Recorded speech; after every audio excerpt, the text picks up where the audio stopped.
Hey, Daddy, this is the man of the champions, Bill Fonzie Alfonso, giving a shout out to something else. Something else, Daddy. This is Nicole Matara, Great Warrior Wolf, and you are listening to Something Else. I'm Tony Cini, and you're listening to Something Else. Hey everybody, it's Rich Palladino, the voice of New England, and you are listening to Something Else with Aria.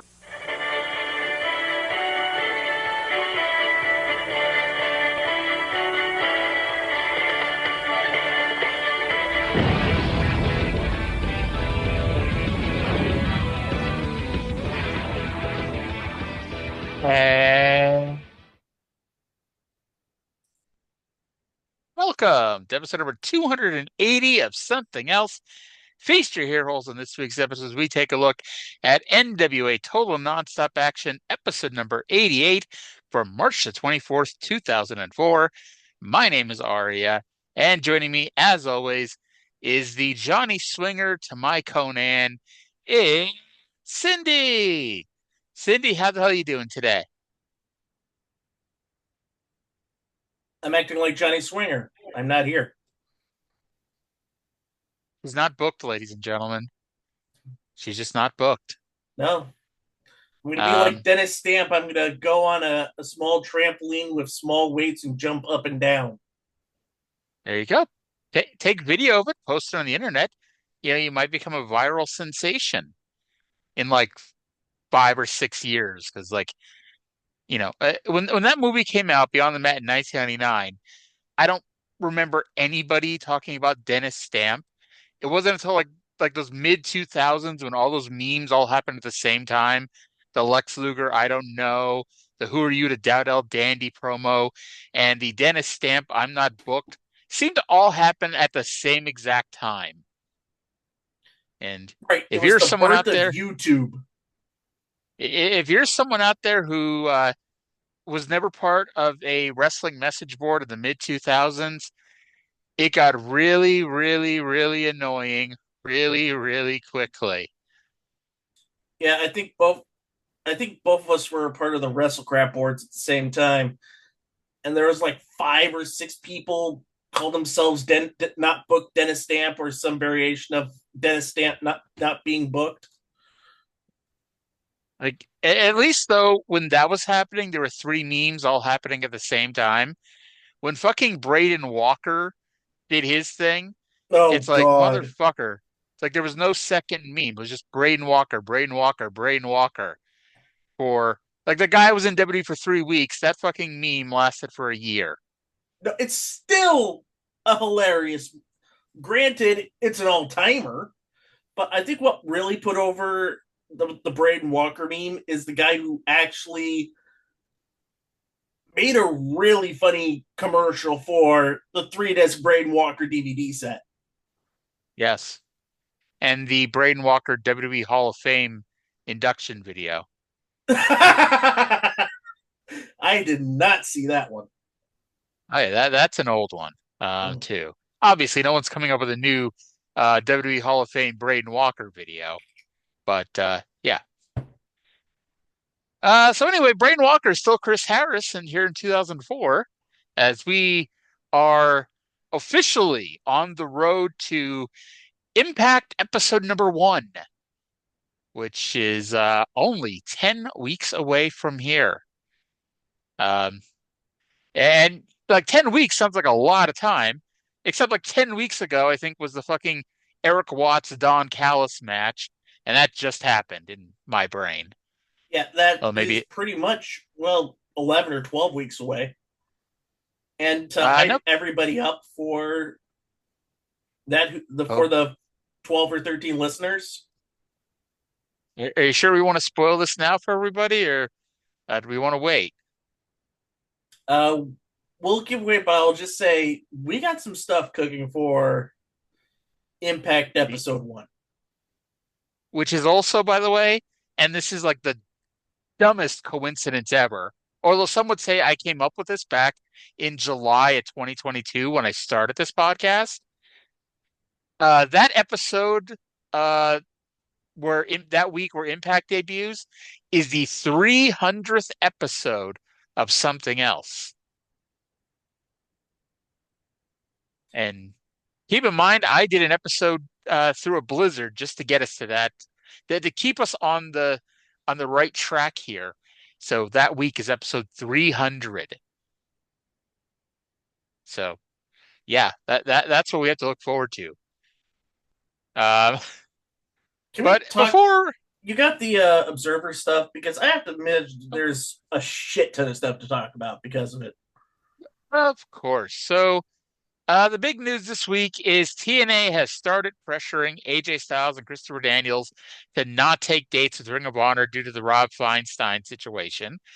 ROH fans have responded by sending harassing emails to both TNA management and to Fox Sports Net executives. And this has led to a meeting between TNA management and Gabe Sapolsky to smooth things over, and Gabe going online to ask the ROH fans to knock it the fuck off. Um, so, yeah.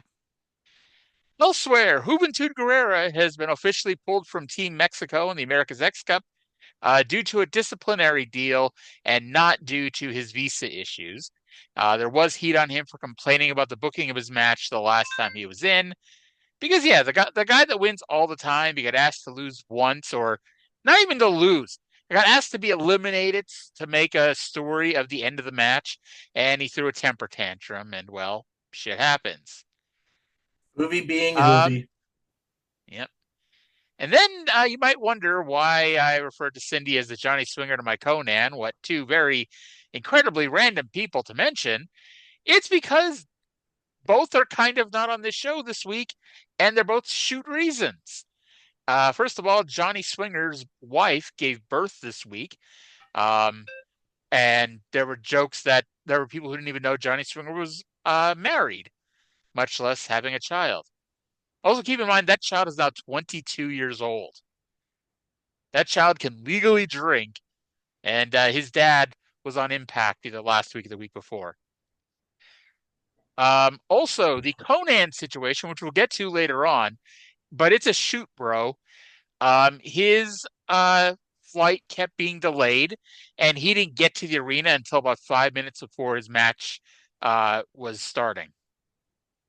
And which I guess explains the weird ass booking of their match that they have. Because I mean, watching it, I'm like, Jesus Christ, Conan just got buried. But there's more to it. I guess this is more to it. But to be honest, even now knowing that, there's that part of me goes, it may have been better just to have Conan not come in at all. Yeah. But oh well. So we go to the show, we get the intro for the show, and hey, we have the tag team title tournament starting this week, and not only that, we have a bracket. Like, it's a very low rent and hokey looking bracket, but hey, we got a bracket. Jeremy And Borash finally learned a different bracket system. I'll be honest, I think I would have rather had that old one with the arrows and all that shit that you couldn't fit more than one round on a screen at once. Yeah. But anyway, to let you know, this is going to tell you the state of the TNA tag team division right now in spring of 2004.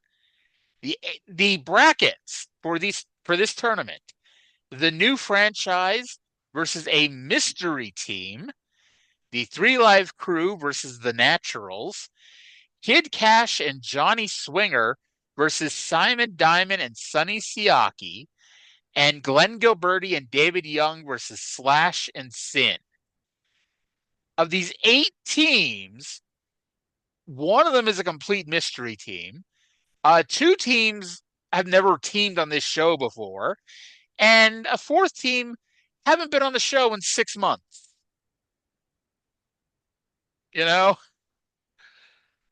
I get we're not putting AMW back together because AMW's got the, because Chris Harris is getting a main event push, and that's a good thing. And to be honest, I can't sit here and tell you who else I had to put in this damn tournament. But yeah, there's probably a reason why I thought this tournament was only 4 teams, because they said last it was 8 teams, and I'm like, that is only 4 teams. And I was wrong. It is 8 teams, but I think we could agree it would have been better at 4. and chop off some of this excess. Um, I think now, some of the some of the teams are in here for storyline purposes more than actually competing in the tournament. We'll find well, out immediately with our first match. before we even get to there, why is it like these same 10 people are in fucking everything? Like those 10 people in the gauntlet match last week, like Ron Killings is doing his thing now, but it's like most of the other 9 people are all in this fucking tournament. Like without actually going back and looking at who the 10 people were, I think the only person not in this tournament was D'Lo Brown. And I honestly thought him and Apollo were the mystery team. I was wrong, but that's what I thought the mystery team was. I'd have to think D'Lo's doing another tour of Japan. That's why he was eliminated pretty sharpish. Probably. Yeah. So we go to our opening match, which is Shane Douglas and Michael Shane, the new franchise. They came out, and out come their opponents, Christopher Daniels and Low Key. Yes, Triple X is back together. Now, you might be sitting here thinking, okay, they did an angle for months that Elix Skipper was trying to put Daniels and Low Key back together, and he succeeded. Hooray. Except that's not what the storyline was it, Cindy? No, Skipper really didn't get that much credit. No, Skipper got no credit. Skipper was shown surprised that this happened. Because they showed him on an inset promo looking surprised that Daniels and Low Key were teaming. And all the credit was given to Vince Russo for putting them back together. Because Vince Russo is the greatest human being that ever lived. Forgiven by God himself. Well, if you believe in such a thing, I mean, technically, God is supposed to forgive you if you, confess your sins or whatever. I have no idea how long that confession must have taken. But, oh well. Now, before this, or actually as this match got started, we are informed that Raven and James Storm are suspended for a week without pay for interfering in last week's main event. I have to think that if TNA did that consistently and suspended people without pay if they interfered in a match, we wouldn't be able to have a show every other week. No, you'd probably just get a lot more local guys working for Burt. I always make the joke, but it's true. A lot more local guys who work for Burt Prentice for like $10 a night who probably wind up their way on TNA. I mean, they still try to get people to work Explosion for free, and that always leads to issues with medium-level indie guys. Like, I'm not flying myself in. That's the other thing. Like, not like when you're doing these TNA tryouts for free, it's like you have to fly yourself in too. Like, fuck that. It's like I work to get paid. I don't pay to work. So Shane Douglas has continued to become more and more positively passable as the months go on. Of course, it helps when he's in a match with two of the best wrestlers in the entire company, in Daniels and Low Key. Shane and Shane got the heat on Daniels. It is always weird seeing Christopher Daniels as a babyface, especially in this case, a babyface in peril. Low Key got the hot tag and lit Michael's chest up with chops. Luckily for Douglas, he was wearing a shirt, so he got to avoid most of the chops there. So Low Key just used a rolling capo kick to the top of his head. The match broke down into a four-way, and Tracy goes to the top rope. She comes off the top rope, but accidentally hits Michael with her cast, because yes, her arm is still broken, ladies and gentlemen. You know, her arm is a better seller than James Storm's shoulder. And finally, Low Key pinned Michael with a suplex from Daniels into a powerbomb by Low Key.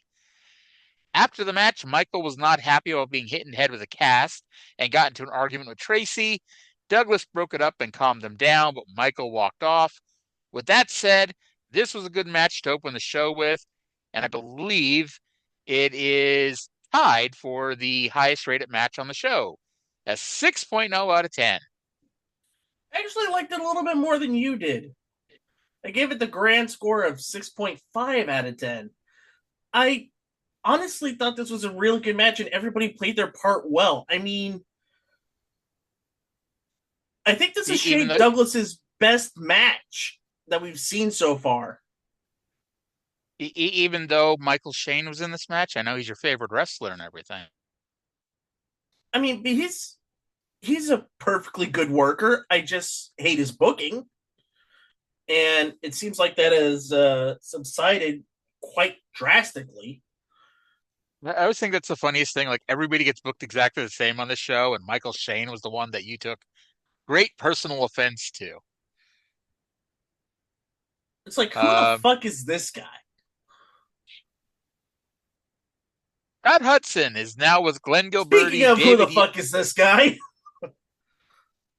I wrote Scott Hudson is now with Glenn Gilberti, David Young, and some woman. Turned out it was Trinity, but she looked different. Am I crazy?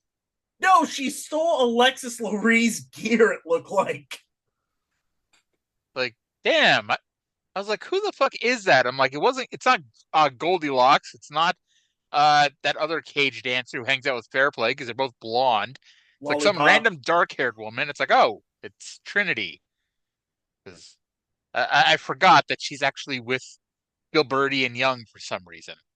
Yeah, they I, actually called themselves the New York Connection now. it was in passing, but yeah. We'll wait till it actually gets acknowledged. Remember when America's Most Wanted was America's Most Wanted for everybody except Borash, Tanay, and West? We had a That running took count. forever. I think it was like 18 weeks. I remember keeping a running count of how long are they America's Most Wanted without actually being America's Most Wanted. Gilberti says he does not want to team with some bum. He wants to team with a master of the spine buster. Kid Cash walked in and said that Johnny Swinger is at home. Cash said he can't trust Gilberti, Young, or Trinity, so he went back to his roots and got his family to be his partner. Wait a minute, That's hold on. Is this a tag team tournament, or is Kid Cash ready to play Family Feud? aha. And the best part for me personally is it's Binford Feud because Karn's the host at this point. And we know Kid Cash, he loves to do this. Loves to strike for his blood. Get those points. And then has an orgasm when he triples the points. He just saw some tall indie guy with the same hair as him on an explosion match. And I was like, hey, that guy could be my cousin. And we'll get to that. We'll get to tall indie guys with Kid Cash's hair. Because Kid Cash is a lot of things, but he's not tall. No. I wonder if Kid Cash is as offended by having someone pointed out that he's not that tall as Taz or Austin Aries are. I think out of those three, I think Kid Cash is the least offended by it. Because at least Kid Cash is more self-aware. Which is funny because you'd think Taz, who takes nothing serious, he's I don't know how old Taz actually is, but he has to be close to 60 at this point. You think he'd get over it by now. Spoiler alert, he has not gotten over it yet. I think he still blocks people on social media for calling him short. No, I talked about this with Stevie J on the site formerly known as angrymarks.com last week. I was watching some old episode of SmackDown a few years ago, and this was before he was even on AEW, so it's probably even before AEW because he was there pretty early. But they did some stupid angle where Stacy Keibler was going to bring out someone tall, dark, and handsome, and the joke was she brought out Taz. And I don't even think I said anything more than this happened on SmackDown, and Taz blocked me. So, yeah. Glenn Gilberti and David Young with Trinity versus Sin and Slash in an NWA Tag Team Title Tournament first round match. It is always good to hear the Disciples of the New Church theme again, and I went back into the Wayback Machine, Mr. Peabody, and remembered that Sin hasn't been here since October 8th when he lost to Raven. Slash made it a couple more weeks, losing to Raven on October 22nd. That was during the Raven Vampiro feud. Mm-hmm.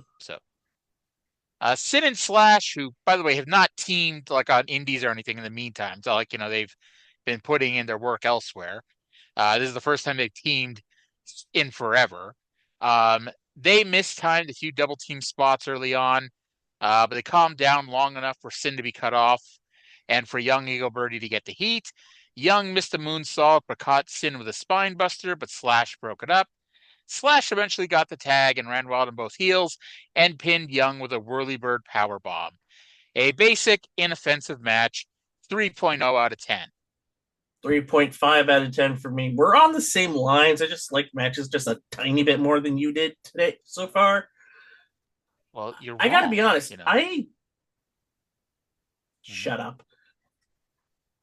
You know, it's nice to see Slash back. I always thought he was a good hand and helped make some of those early TNA New Church matches decent. I mean, it helped when they actually got a regular team because, like, they oh my God, what was the fucking guy's name? Cobain. They ran through, yes, Cobain. That's who I was trying to think of. They ran through New Church people. You know, Brian Lee and Slash were pretty decent. But yeah, it's like man, those early days of TNA, you know, man, oh man, Maddie. People who hated the day one AEW roster, I don't think anybody ever looks back with great fondness for the day one TNA roster. But yeah. Scott Hudson. It's because a lot of people, when they talk about when they think day one TNA roster, and we're getting close to it. There's some pieces not here yet, but they're coming. When they say day one TNA, they mean day one Impact roster. And even then, the day one Spike TV Impact roster. Right. Yeah. Which, I mean, that's a pretty good little roster right there. You know. Scott Hudson is now with Vince Russo, Sonny Siaki, BG James, and Simon Diamond. BG James mentions in passing that Conan isn't here, but that's not important because Raven and Sabu walk in. Raven demanded to know where his title shot was. Russo told him he was suspended. Raven demanded to know where his title shot was and told Sabu to leave with him. Russo said Sabu wasn't leaving. Raven said he wasn't. Or Raven said he was. Russo said he wasn't. This is literally what I keep writing throughout the entire goddamn show, is people repeating themselves over and over and over again. I mean, we'll get to this here in a second. Why was Sabu staying? If this is a shoot, bro. Why was Vince Russo insistent that Sabu was staying? Because we'll get to it. Sabu was not booked in a match. I'm assuming Sabu might have been booked some.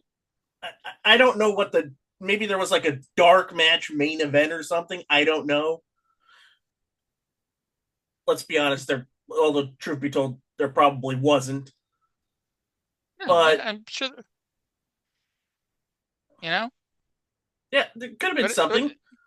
You know, like, just tell the fans on TV, hey, we're going to have Sabu wrestle, but it's probably a non-televised match, so kind of gives you a little bit of interest to come to the show. Probably not. Why would you bother saying that on the show, though? They don't even plug Explosion anymore.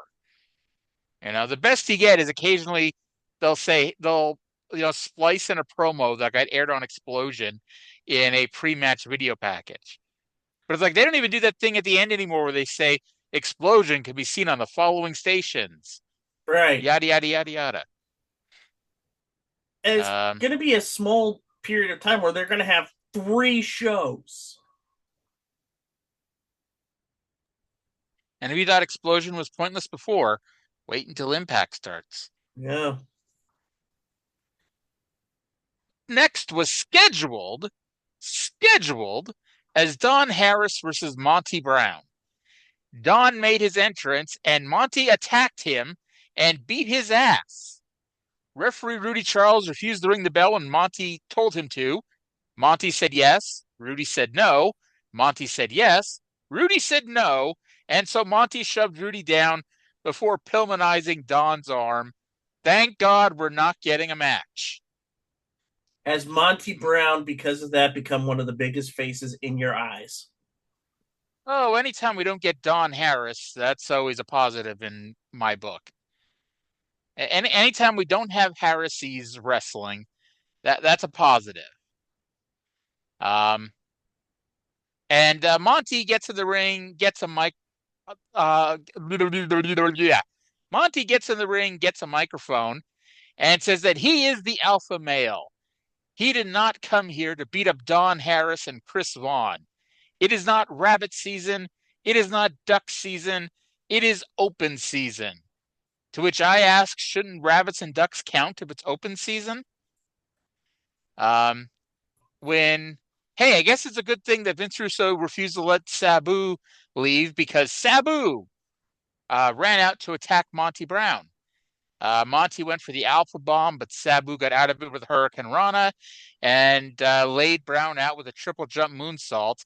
Sabu went to throw a chair at Brown, but Monty dropped to the floor and bailed.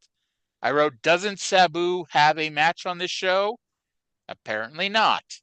But yeah, you were saying this to me earlier on the Facebook. Monty Brown has been such a breath of fresh air in this company.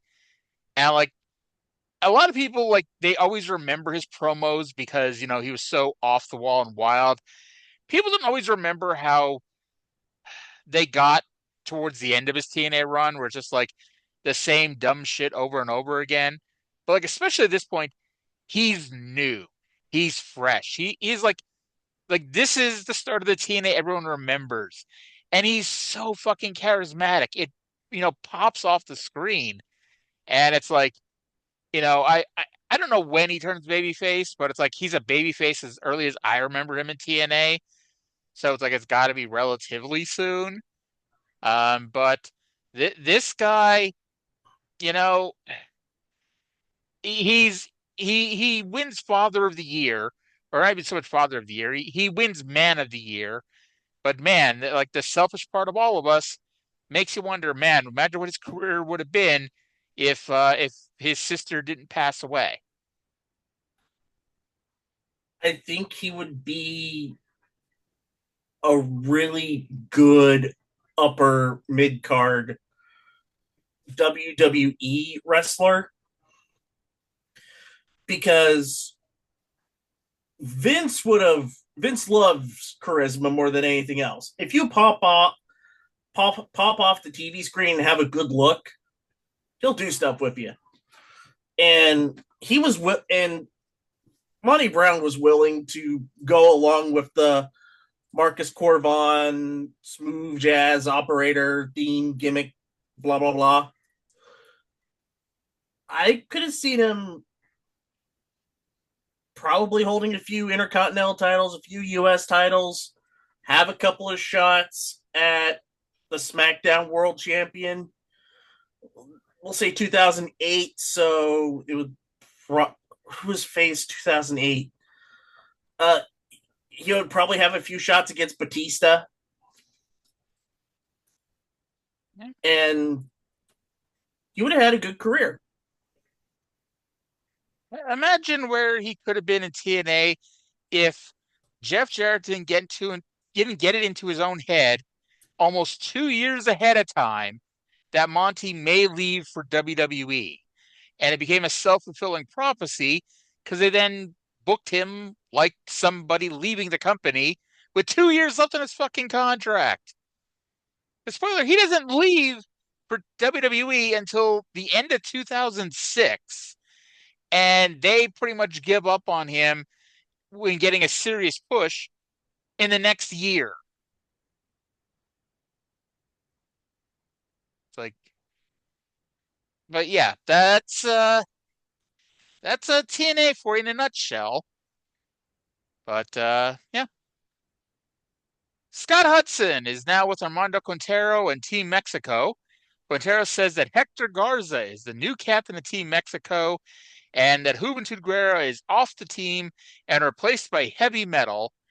And much like how they did a few weeks ago, I don't know what the hell's up with these Team Mexico promos, but for the second time in a few weeks, they cut away in the middle of their promo to go to the next match. I think this was a legitimate fuck up. Because all of a sudden, Armando Quintero's talking, and suddenly Kid Cash's entrance video appears over his face. And then they immediately cut to the wide shot of the arena. Yeah. But this is why Jerry Jarrett was pissed off that Jeff decided to stick with the WCW production guys. This was awful.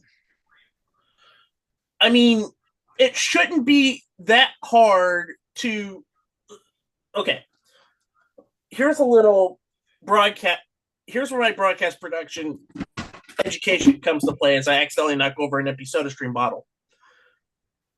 A switcher will have 3 rows. Those 3 rows determine where you're going to have your next shot. It's easy to set them set up to where you have the backstage camera where Armando Quintero is doing the promo, the VTR to where the Kid Cash entrance video is going to be, and then the wide shot for the arena when Kid Cash makes his entrance and brings out his mystery partner. Somewhere during setting that up, whoever was running the switcher, or who probably was the technical director, I don't know, instead of setting it up in the second row, probably hit it immediately in the first row where the VTR was set up. That's why it held the beginning of that Kid Cash intro video for 4 or 5 seconds. And like, oh fuck, run the video. Run the video. All right, set up the camera. No, not that. And it's bad production like this. And we're going to get into another bit of bad production later on where I was like screaming. Not outwardly screaming, but internally screaming. I was like, God fucking damn it. Screaming, you guys are supposed to be professionals. I somehow do not remember whatever you're about to talk about or whatever you're referring to.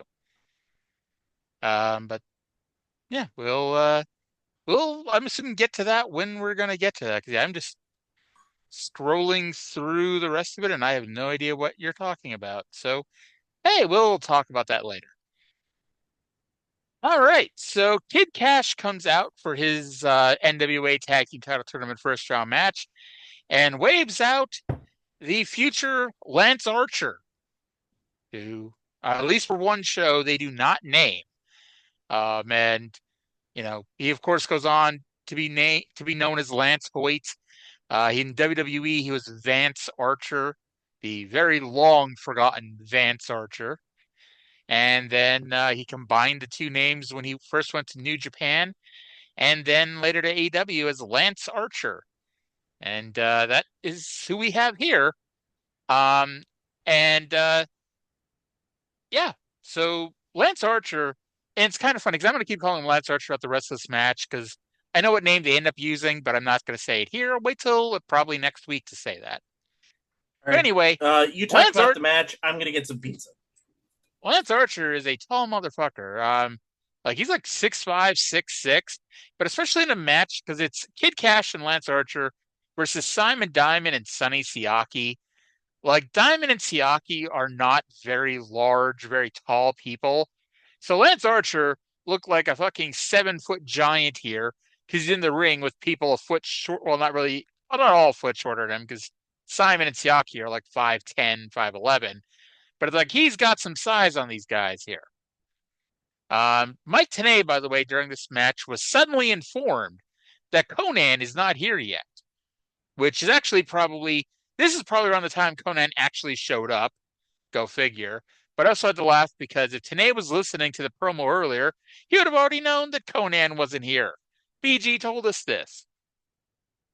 And I'll say this, and this team, I don't think lasts that long, Kid Cash and Lance Archer, but it's a great combination because like we said before, Kid Cash is more or less the MVP of this company ever since they've stopped using Jerry Lynn as much. Yeah. And so it's going to give Kid Cash, a heavy to stand behind while he's bullying people. And it's going to give Lance Archer that Shawn Michaels Diesel role where he's going to learn by watching somebody up close like that. And no, I'm not saying Kid Cash is Shawn Michaels, but again, Kid Cash is pretty goddamn good. And if there's anybody in this company that, I want to be put in a tag team with where I'm going to learn by watching him, I'd want to be in a team with Kid Cash. Because outside of someone like Simon Diamond, who's going to be there and do a very good job of teaching me the basics, Kid Cash is basically going to be there to teach me to be like, the college level course here, and I think it's a good team here. Yeah. Now, Diamond, I see you're back with some pizza. Mm-hmm. Well, Domino's is having a sale. Domino's is having a sale. Mm-hmm. Okay, great. Anyway, Diamond and Siaki have the way with Cash for several minutes until Archer tripped Diamond from the floor and they took over from there. Archer got a 2 count with a big boot because the referee just decided to stop counting. And at this point is when you could see weird. Yeah, you could see Archer's inexperience in his face because he was just confused and did not know what to do next. And Cash more or less told him to tag out. And, well, Lance Archer listened. Kid Cash was the moonsault off of his shoulders, and Siaki got the hot tag. Siaki used a pop-up power slam on Cash. Sadly, he did not even try to do such a move to Lance Archer. The finish saw Lance Archer grab a pipe off the announce desk and thwack Siaki with it, which let Cash get the pin. I did not notice, where the hell did this pipe come from? Do you have any idea where the hell this pipe came from? Yeah, he brought it out. Cash came out. Kid Cash came out with a pipe. No, no. Lance Archer did.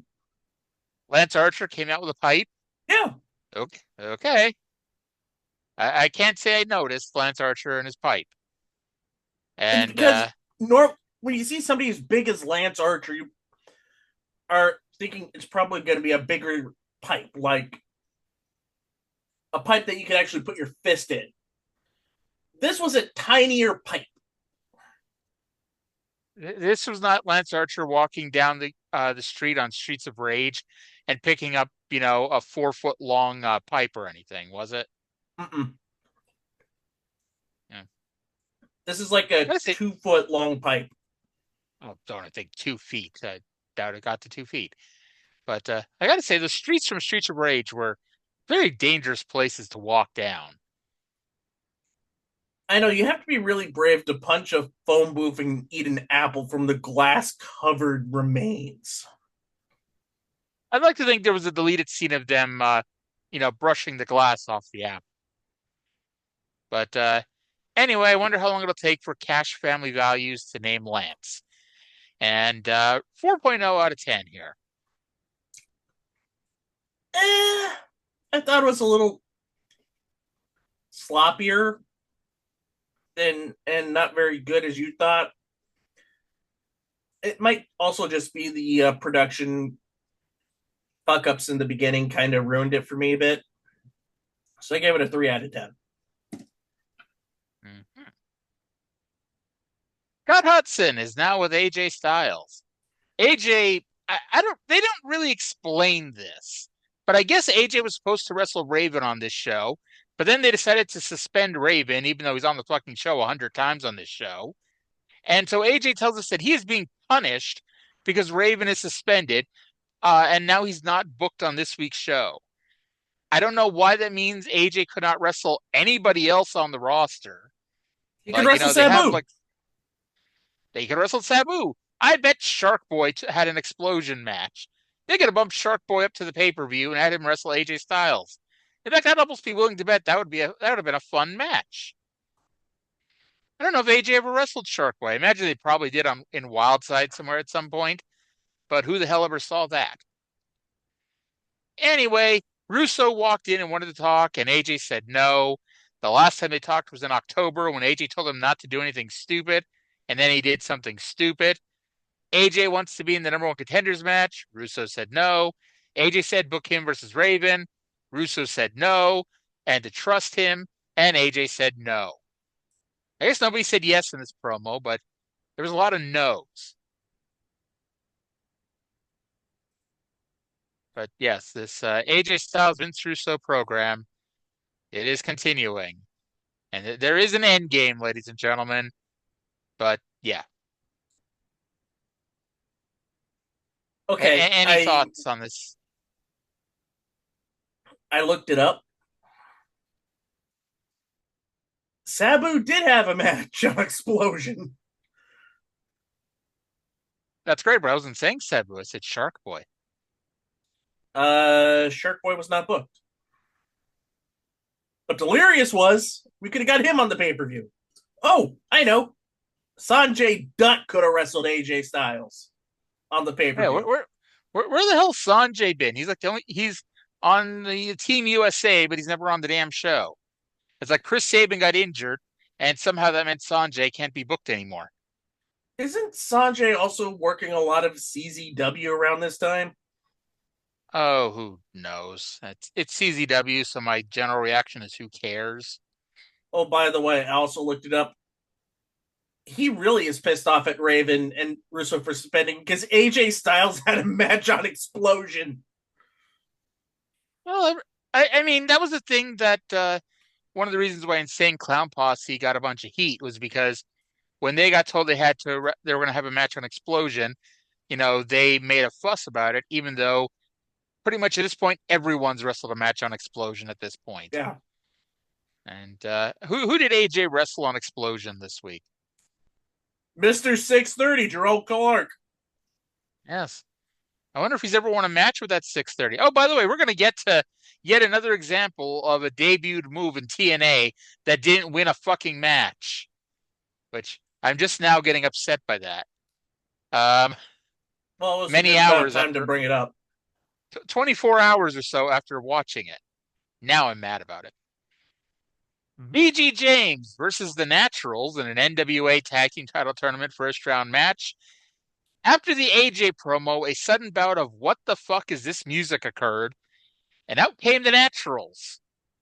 And apparently Ron Killings could not use a warm-up before his match with Abyss, so since Conan isn't here, BG just has to wrestle by himself. He does not have a choice. And to make it even dumber than that, Don West claimed it would be impossible for BG to beat this team. This team, who I think has won one match on these pay-per-views in the 6 months that they have been polluting our screen. Oh, speaking of polluting, so when I do my list, you've kind of polluted it in my mind. Anytime when the Naturals come out, I always have it the fucking Naturals. God, wait till we get to like 2017 and the fucking Christs are on here. But at least by then, the Christs have gotten pretty decent. But I will say we're gonna veer into some territory, which Jake Chris is a saint. He's actually a really good guy. Dave Chris is a sinner. Dave Chris can fuck off and be burned by the sun 10,000 times over. To a fucking crisp. Why don't you say what you really feel about the guy? I'm just happy they. I'm just you don't happy know the reason why Dave disappeared, do you?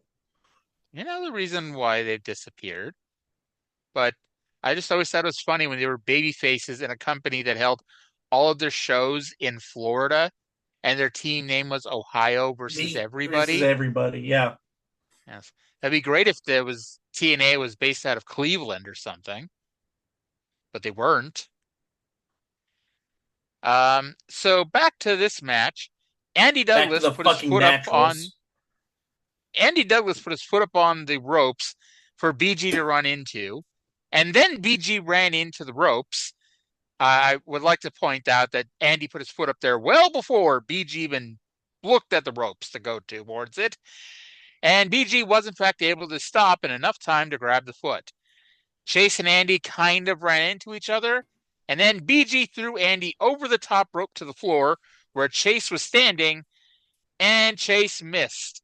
when trying to catch his partner. And then the finish. Fucking goobers.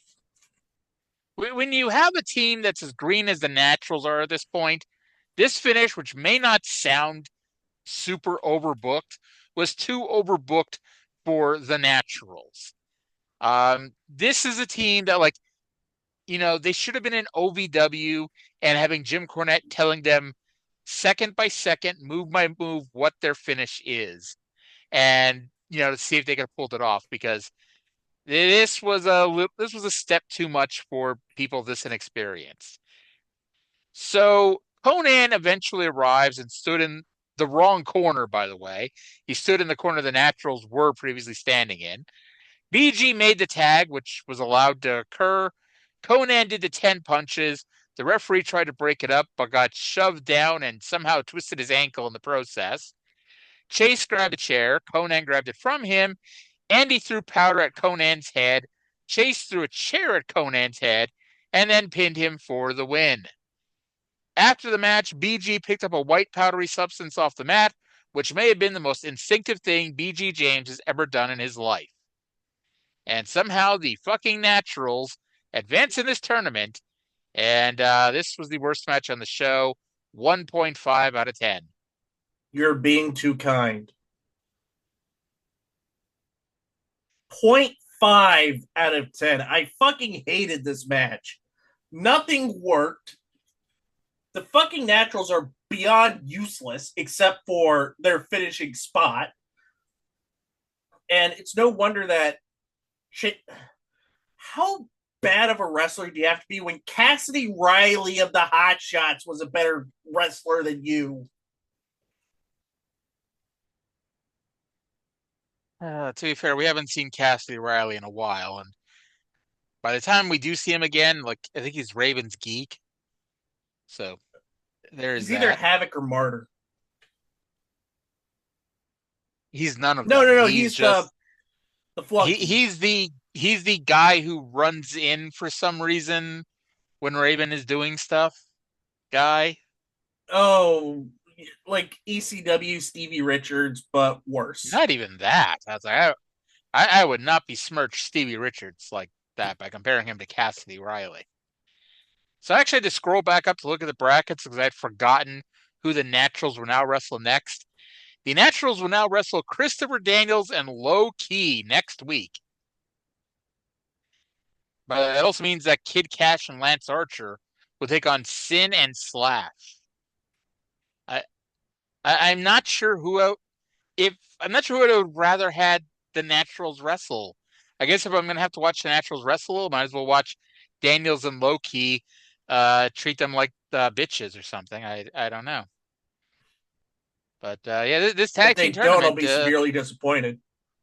Yeah. If it helps, I believe the two best teams we've seen so far, I believe they're going to be the finals. But yeah, it looks I like don't know that for a fact. Yes. We then get a random video package building up the eventual cage match for Jeff Jarrett. A picture-in-picture promo where Jeff Jarrett was somehow both pictures. Oh, I hated this too. I literally wrote nothing more about that. You know how you have those car commercials where it's the same car, just two different shots of it? Yes. I was thinking, can we have Jeff Jarrett be into those cars they crash seeing this promo? Well, Mike Tenay, speaking of weird ass shit, Mike Tenay is in the ring and randomly introduces Sting. Sting that shocked is me. Here. Like this was not promoted last week, and I guess like it was like, I don't know so much a last minute thing. It was fairly last minute, and I guess they got it out on their website earlier in the day. But at no point in this show was it ever said that Sting would be here on the show this week. So Sting plugged his autobiographical religious movie that he's making, and says that he's going to be filming part of it here next week at the Asylum. He is very happy that wrestlers are wrestling in the ring, and he says this while standing in the ring and not wrestling. Tenay asked him about beating Ric Flair for the NWA title, and after that, he said that he might be involved in something next week and will poke his face somehow into something. Those are his exact words, folks. They do at least tell us what he does at the end of this show. And I don't know if it would have been better or worse to have had this promo after you announced that. But I don't fucking know. This was fine because that's spoiler territory. We'll talk about that in about 10 minutes. If you bought this paper, TNA allegedly got the word out that day, or maybe the day before that Sting was going to be there. So let's say you bought this pay-per-view because you heard Sting was going to be on the show, and this is what you saw. You're never giving TNA another $10 in your life. Like that was just a waste of time. And yeah. Especially Scott Hudson. Especially with Sting's shitty. That was an awful movie, by the way. I never watched it and had no desire to ever watch that movie. It's a religious. It's a bad religious wrestling movie. So it's just a really awful movie. Isn't like that a lot of his WCW stuff? Like during the time where they show his in-ring stuff, where he's supposedly in WCW, they shoot that at the Asylum. Almost all of his in-ring stuff is shot there. And this is why everything's a little, I think in my mind, is a bit weird, because they will do some shooting before the pay-per-views and after the pay-per-views. And so like they did with that Chris Rock movie. Yeah, with that Chris Rock movie, I'm honestly thinking that there's got to be some dark match main event with Sting and Jarrett or something. I mean, BG James was the NWA World Heavyweight Champion. Oh, good Lord. I forgot about that. That's the part that offends you. The whole movie offends me. As the Chris Rock movie or the Sting movie? The Sting movie. The Chris Rock movie is harmless. Well, I said BG James was the world champion in the Chris Rock movie, and you're like, oh, God. Like, mostly harmless, I'll say. I gotta say, after everything we've seen on this show in the last 2 years, you get your dander up over sometimes the weirdest stuff. You know, BG James being the world champion in a Chris Rock movie, and Michael Shane being booked just like everybody else in this company. But I guess it's whatever. Whatever. We all have our things that set us off, and hey, whatever. So Mike Tanner's already done that.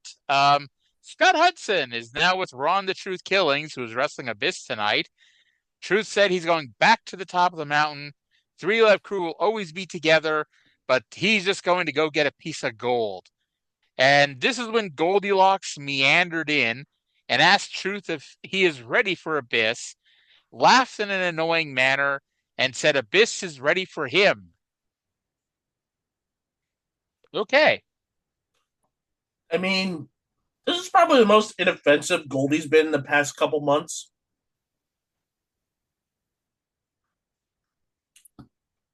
At least she wasn't on the phone trying to call Eric Watts 50,000 times. Or like last week when she did call Eric Watts. Maybe Eric finally learned to not answer the phone. I'd say maybe this means Eric.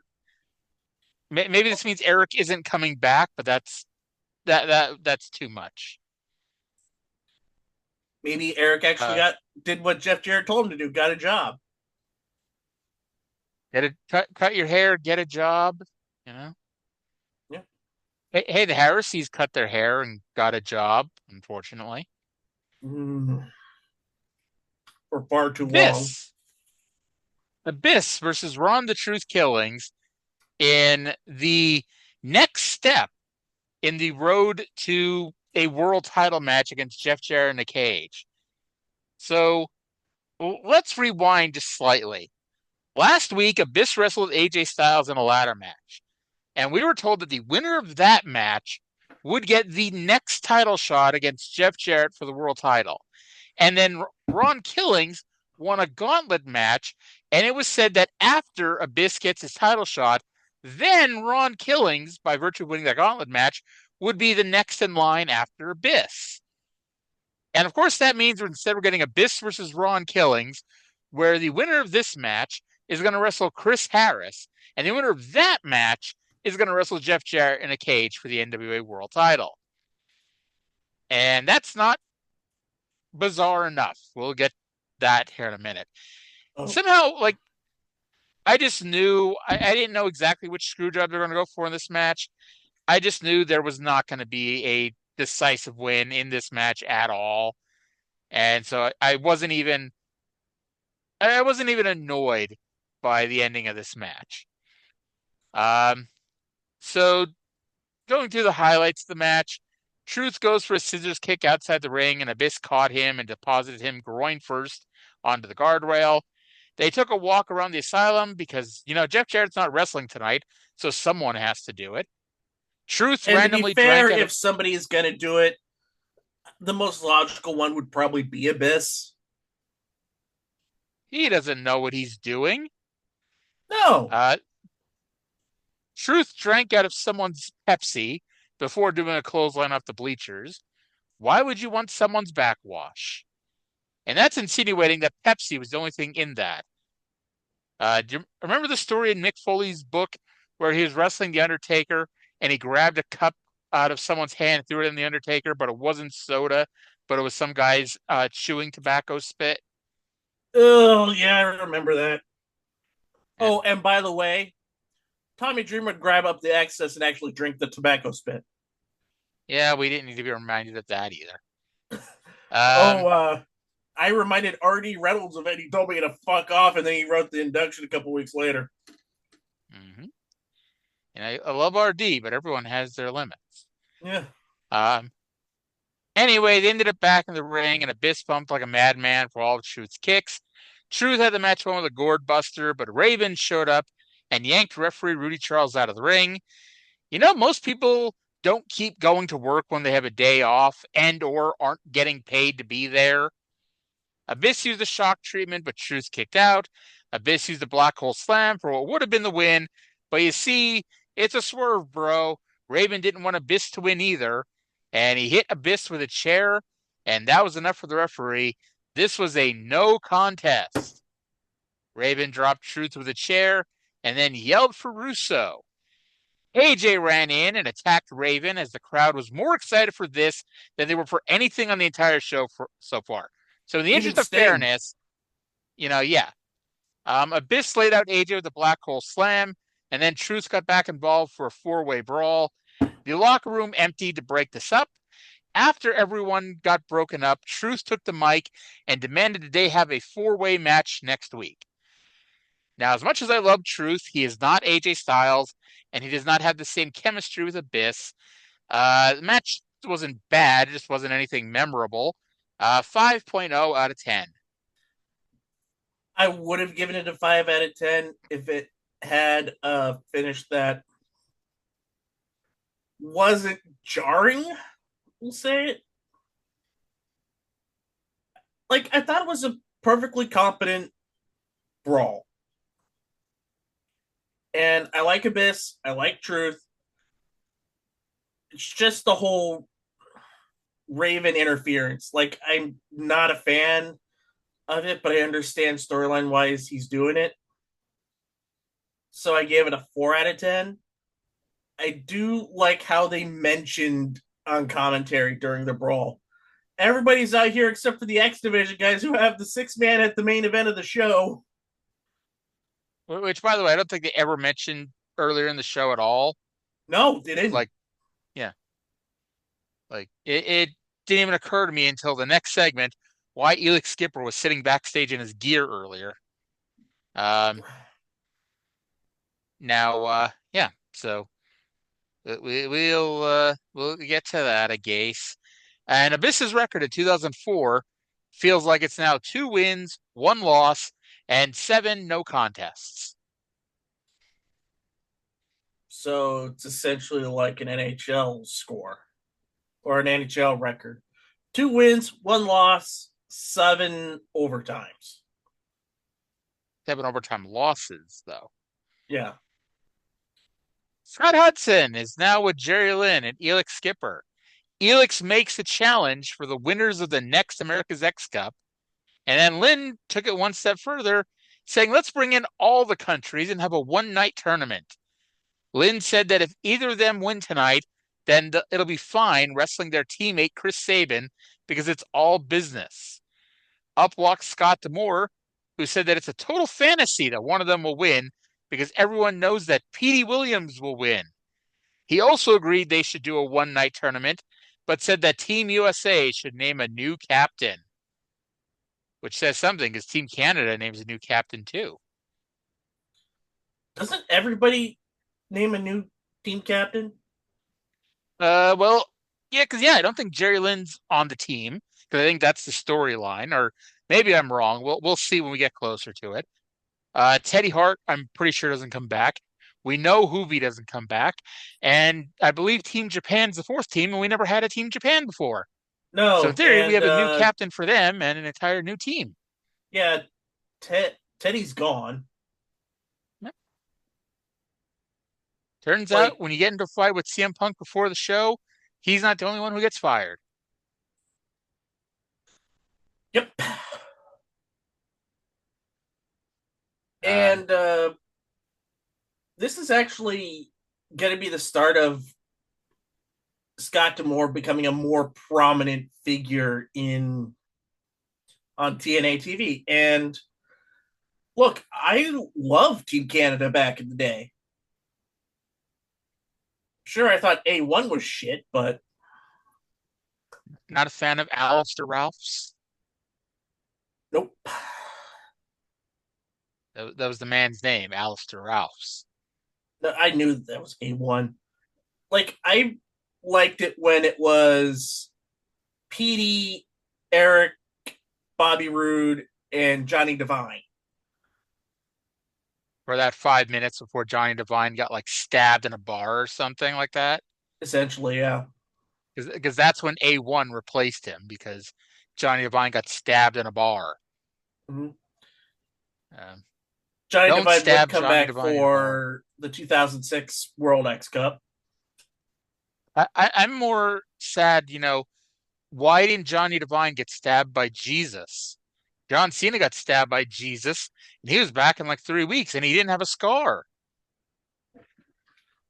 Well, that's because didn't Johnny Devine get stabbed in Canada? I thought it was in Orlando, to be honest. Ooh. So it's Florida, all bets are off. I thought it was after an Impact taping, but, who knows? If you're Johnny Devine listening to this, we think you're a swell guy. Let us know where you got stabbed in the comments section below. Good Lord. There's probably a better way that I could, phrase that, but that. Let us know where you got stabbed. If you're out there listening to this, and thank you for listening, because why wouldn't you be listening to this show right now? Tell us where Johnny Devine got stabbed. We'll make it a trivia contest. Tell us where Johnny Devine gets stabbed, and we'll shout you out on the next show. Wrong answers only. What answers only? Wrong answers only. I mean, we don't really know what the right answer is, so you could tell us the right answer, and we'll think it's the wrong answer. Whatever floats your boat, ladies and gentlemen. Next week or next Wednesday, we're going to have footage from Mexico with fans throwing garbage at Jeff Jarrett. And this was a somewhat famous moment because I remember when it happened that Jeff Jarrett went down to Mexico to wrestle for AAA and got big'em heat. And his head got big'em huge because of it. We're going to have Monty Brown versus Sabu. And then Rudy Charles came over and apparently has the power to do this. He said not only will we have the four-way next week with AJ, Raven, Ron Killings, and Abyss, but Sting will be the special enforcer. So thankfully Sting agreed to be here to do something because now he has something to do next week. Mm-hmm. And also, I will also say this was the second moment that kind of made me angry. Because Rudy Charles can't stand next to a microphone? He was like about 6 inches away from the microphone, and we couldn't hear him, or he was very broken up. He wasn't that close to the microphone because, like, Tenay and West were stretching their arms out, and like Rudy Charles would not get any closer. I don't know if he just didn't know that they were going to put the microphone near him or something. I think maybe Rudy Charles thought that he was just going to go over and like be the, oh my God, tell him this, and then they'll do the announcement for him. But they put the microphone in his direction, and he was not close enough, and he didn't lean in any further. But I don't even blame TNA production for that. I think it's miscommunication across the board. And if I'm going to blame anybody, I'm going to blame my good friend Rudy Charles because Rudy Charles can't do anything right. By the way, during this little segment, they talked about the gut check because they got such a big response that they crashed the email website. I have to think that this was a falsehood, and it was especially blown up because of all the ROH people out there writing hate emails to TNA because of the whole situation about not letting them have AJ Styles or stuff like that. Here's like the only positive we'll say of this. Because, I mean, I doubt they expected more than like 50 or 60 people to actually, do it. And I doubt it was an actual email. It was probably like a sign-up form on the website or whatever. But it's like you had to pay to go to the gut check thing. It was not a free, let's bring in all the marks to run the ropes and take a bump thing. You had to pay for the tryout. And then if you got accepted, you then had to pay for the actual training. So it's like, let's pretend that they did get enough people interested to crash the thing. They're going to make some money off of that. So good for them. But again, it's like, I don't know if they did a good enough job of explaining that it's like, we're trying to find people to train to become pro wrestlers. And so please, if you're a fucking geek, don't waste your money because you're not going to get chosen. Because I think like Joe Doring is part of this. And so it's like that's like the only good thing that's ever come out of these things is like they signed Joe Doring to a nothing contract. So I don't think Joe Doring ever appeared on TNA outside of when he came back in 2020. But I hope Joe Doring's okay because I remember he had a cancer scare. Yeah. All love to Joe Doring. Hopefully, the guy's doing as well as possible. But yeah. So yeah, that's next Wednesday. But Scott Hudson is now with Chris Harris, who thanked James Storm and was not happy that Storm was suspended this week. I mean, Raven was suspended this week, and he came to work and has been on the show 50 fucking times. Well, it's because Raven's an asshole. That's why. Now, is he an asshole in the way that Tony Atlas thought CM Punk was an asshole? That's always my favorite story is, I'm happy Punk eventually told it at that one convention gimmicky thingy, the Starcast, where it's like, cause I remember when that happened, where it was like Tony Atlas went to OVW and got into a fight with CM Punk. Like, let's throw in as many Mad Libs that we can and pull out of the hat. Where it's like one day at OVW, Tony Atlas showed up and got into a fight with ECW champion CM Punk. None of those words sound right. I'm trying to remember what the hell the fight was about. It's It had because to be it was because Punk was needling him over the true life thing. no, it was because uh Punk was there because he was still living in Louisville, even though he didn't have to go anymore because he was on the main roster. And he went to the TV taping just to because he wanted to be there and offered to do a dark match. And so he was getting taped up, and Tony Alice was there to give everybody the rah rah pep talk, that they would bring in the legends to do sometimes. Tony Alice had no idea who the hell he was and just heard that he was going to be in a dark match, so assumed he was just some guy for a tryout. And he's like, "Oh, if you don't, looks like you got two broken arms with your taped wrists." And Punk tried to explain to him what that was, and Tony Ellis had no idea. And he was like, "Well, if you don't listen to your coach, you won't make it to TV." And Punk's like, "I'm on TV." And it's like, he had the ECW title belt with him. And it's like, whatever. And then it's like, at the end of the show, they did like this post-show meeting, and Tony Ellis is giving everybody feedback. And Punk is barely paying attention because, he's on the main roster. This is not for his edification. This is more just him hanging out with some people he was friends with.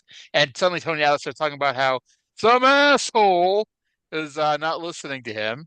And Punk was still barely listening to him. And to the point he didn't even realize it was about him until like Kurt Hawkins or Zack Ryder elbowed him or something. And he's like, "Are you talking to me?" Like, "Yeah, you're an asshole." And believe it or not, CM Punk tells the story better than I do. And you can find it on YouTube. You know what you can Anyway, also find on YouTube? porn. No, Probably. that's one of the few things you can't find on YouTube. What else can you find on YouTube? Scott Hudson is with Chris Harris. And Okay, apparently... we said that part. We just did because we got to the point where Raven was suspended, but still showed up 50 times in the show, and you called him an asshole, and that led us down the CM Punk Tony Atlas, pipeline. Well, you can probably find this promo on YouTube. I don't know. TNA does a pretty decent job of scrubbing their shit off YouTube. But Harris said that he may not have the world title, but he has pride, heart, and desire. He said he will go through whoever he has to get Jarrett in the cage. Wait a minute. I thought Sonny Siaki had desire. Well, no, Desire got a broken neck, so now he doesn't have Desire either. Well, weren't they a couple in real life? I don't know. It doesn't matter. It kind of does. Remember when she was debuted? When she debuted, she had like 3 different names on the same segment. She was Miss SEX. She was Every Man's Desire, and I think she was just Desire. Yeah. At least she wasn't Brown Eyed Girl. Oh, all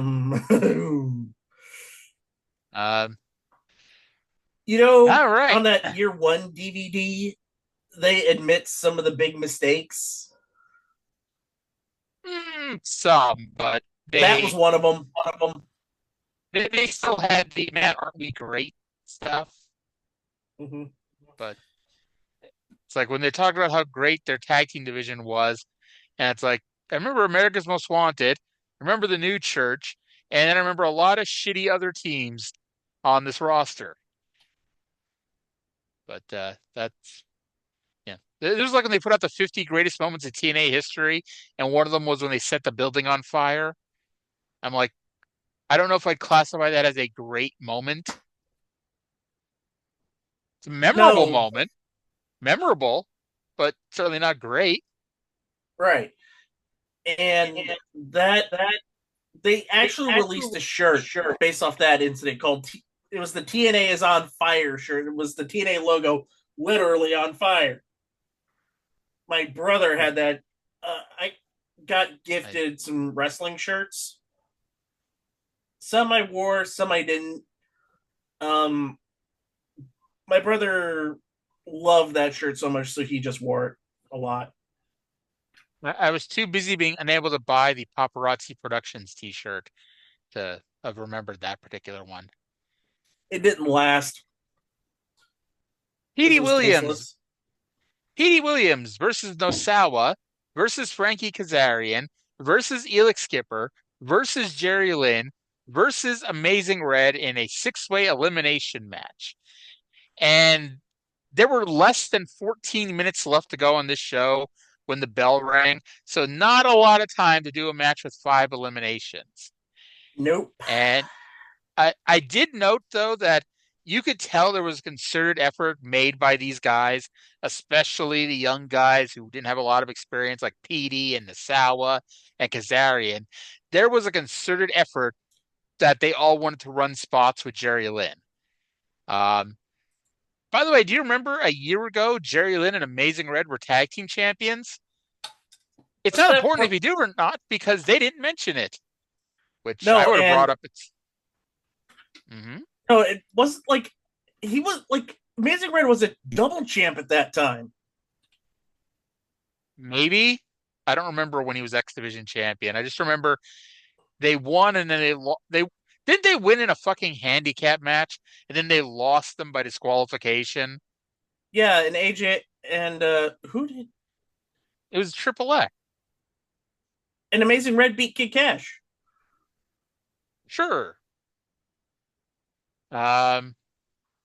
So let's see here. Blah blah blah blah.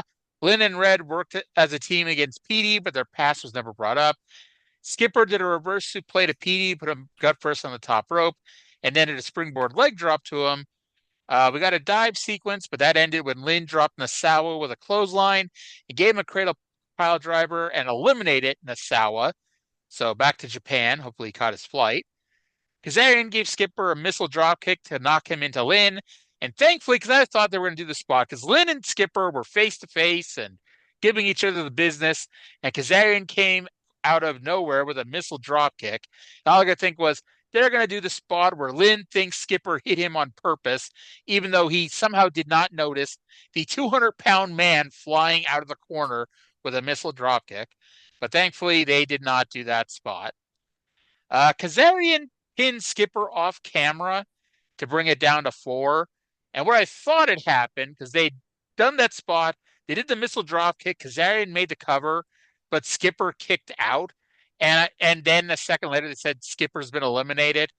I think, because they never showed it, they didn't show a replay. My guess is Skipper was supposed to get pinned, and so he just laid back down and got pinned by Kazarian, but it was off camera. But we're down to 4. Kazarian and Petey teamed up to pin Lynn with a sunset flip while Petey held Kazarian's arms. And then, after a month of us wondering when this was going to happen, Petey Williams threw out the fishing line. He reeled in Amazing Red. And on this show, he debuted the Canadian Destroyer. And ladies and gentlemen, my enthusiasm is more than either Mike Tenay or Don West showed for the flipping pile driver, the North American television debut, quite possibly the worldwide television debut of the Canadian Destroyer on Amazing Red, and they weren't even paying attention.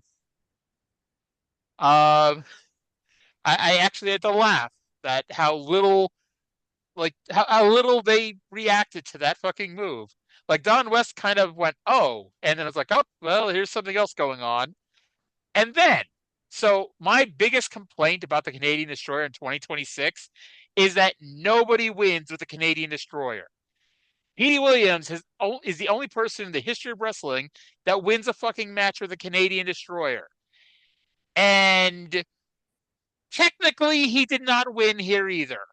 However, especially because I was pretty sure Red was winning, I was like, don't tell me the first time we see this move ever, Red's going to kick out and thus kill my entire fucking thing where I'm like, nobody ever kicks out of Petey Williams' Canadian Destroyer.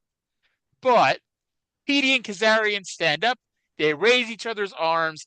Petey puts one foot on Red's chest for the 1, the 2, and then Kazarian yanks him off and gives him the wave of the future and pinned him instead of just letting Red be pinned. And that, ladies and gentlemen, is always one of my biggest pet peeves in wrestling.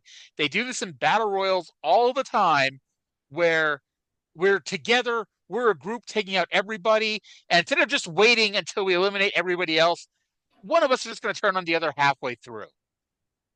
Because that makes Because all the sense wrestlers in the are world. fucking idiots. And so then Red pinned Kazarian after a standing shooting star press to win the match and become the #1 contender. If they would have had 5 more minutes, this could have been a hell of a match, but they didn't. They had the time they had, and so this was tied for the best match on the show, 6.0 out of 10. 6.5 out of 10, exactly. We agree it was tied for the best match of the night with the Triple X and the new franchise tag team match. So we're both on that same wavelength. But hey, I think we're getting a good wrestling show, bro. You know? Yeah. So you think? Right. Okay. We'll assume you're still thinking. So that's actually not even the end of the show. Instead, they cut to the backstage where AJ, Raven, Truth, and Abyss are still being held apart. And that's how the show goes off the air. Well, And not really. That's not how the show ends. I don't count a commercial for next week's show as the end of the show. It's like how I never mention how Explosion is airing in the following stations, because that doesn't count as the end of the show. I also want to note of the photos that they have for that commercial. Oh my God. Somebody got a new Game Boy camera. It's not even that. So they're showing darkened pictures of everybody. And perhaps you listeners can already see where this one's going. You got Abyss, who's dark and shadowy. It's like, okay. AJ Styles is dark and shadowy. It's like, okay. Raven's dark and shadowy. Hey, it fits with the character. Okay. Ron the Truth Killings was just a black blob. Nobody saw that and thought maybe we shouldn't use that picture. You know?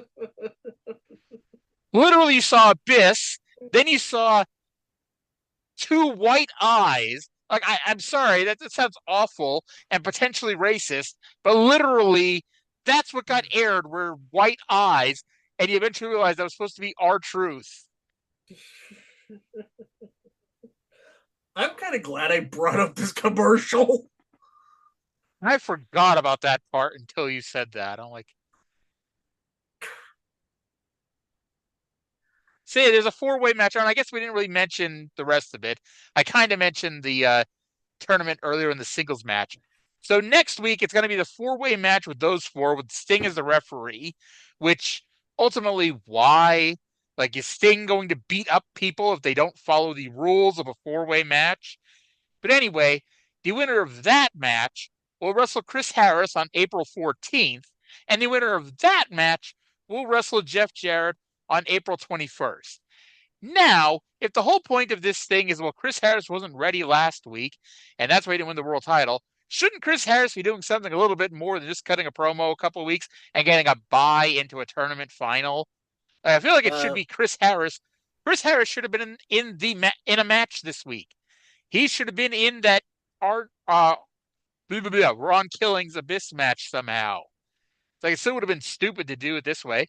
Like, what they could have done was have it be Chris Harris versus Abyss versus, hell, you could do Chris Harris, Abyss, and Ron Killings, and somehow you still end up out of this with a 4-way with those 3 and AJ, and then Raven, because he's a dick and won't shut up. It's like, fine, motherfucker, you're going to wrestle the winner of the 4-way on April 14th, and Chris Harris has to go through everybody along the way. Instead, Chris Harris is going to wrestle somebody who's wrestled at least one more big match than he has. And it's like, well, he has earned his world title match, I guess. Mm-hmm. Yeah. Well, there's another reason for that. Chris Harris actually did have a match. Explosion doesn't count. I gotta get that. We gotta get that on a T-shirt for you. Explosion doesn't count. And this way, You know, me who tries to avoid talking to people any way I can, then has to explain to people who ask, what the hell does that mean? You know, at every turn of the corner. Anyway, that ends our show. Overall match quality 4.25. Overall enjoyment 6.0. This was not a home run, but it was a solid double. This show was better this week, even with all the nonsense involved. In many ways, a show like this was the perfect show to follow last week. We had spent a month ramming last week's show down your throat and telling you this is the show. This is Chris Harris versus Jeff Jarrett for the world title. You needed a show like this to follow it up on. It's dumb to ask you to pay $10 for something like this, but if you're going to anyway, this is the type of show to do. It's a nice way to start putting some irons in the fire for the future, because you can't do two big blow-offs 2 weeks in a row like this. And this show is meant to get some irons in the fire, like I said, and prepares for the next month. And in that case, they succeeded. Future build 6.0, because not sure if we're ever going to get Red versus Chris Sabin, but at least we came out of this show with a bunch of different directions, and we have clear goals for a lot of the wrestlers on the show. And it doesn't, like, honestly, I don't think anything on the show felt like it was a waste of time, because everything felt like, okay, there's a natural progression into what's going to happen next week. You know, we did not have Disgraceland wrestling Shark Boy this week, you know. But that gave us an overall rating of a 5.42. Hey, TNA, all of a sudden, they're all of a sudden putting together a decent wrestling show, bro. Mm-hmm. Like, Vince Russo is like saturated fat. Use sparingly. I say bad for you. Yeah, Vince Russo was on this show once. Sure, we had to suck his dick a couple times before that, but he's on the show once, you know? And as much as that Sting promo was stupid and pretty much sucked, I'd rather have had a sucky Sting promo than a sucky Vince Russo promo. True. Well, yeah, it was still a pretty good show, and I'm honestly kind of looking forward to the four-way. With Sting as the referee for some reason. Who's as quick as a cat, and he hits him with his bat. I don't even want to know how you came up with that. I didn't. I ripped it off from OSW. Okay, then. I guess I still don't want to know how you came up with that, but hey, at least I now know how you came up with it. Anywho, that's going to do it for this week's show. You know, we went about 90 minutes. That's a perfectly good amount of time to go with this show. And World X Cup 3 is coming up. And if I recall correctly, this one sucks. Or maybe not, maybe sucks is a strong word, but the UK team could be a lot better. But anywho, before we go, what do you have any random gibberish to share with our listener? I actually beat Breath of the Wild today. Awesome. Well, thank you all for listening. Hope you all enjoyed the show, and we'll talk to you again in 7 days. Only friends keep friends from watching shitty movies.